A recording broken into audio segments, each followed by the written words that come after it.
Okay, Mazak VTC-16A, serial number 140675. Yes. Date of manufacture 10 of 99. The drives are out on top of the cabinet, partially disassembled in the back. We actually do. It's kind of to be determined on when they're going to move the machine.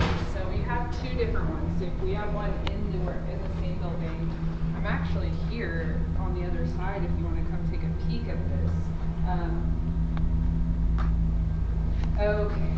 Okay. So 1220, it's 1223.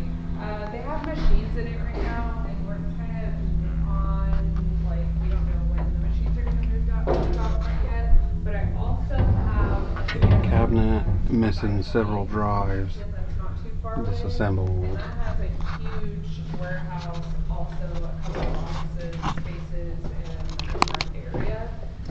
Chip conveyor for that one. Inside of it. So there's that one as well.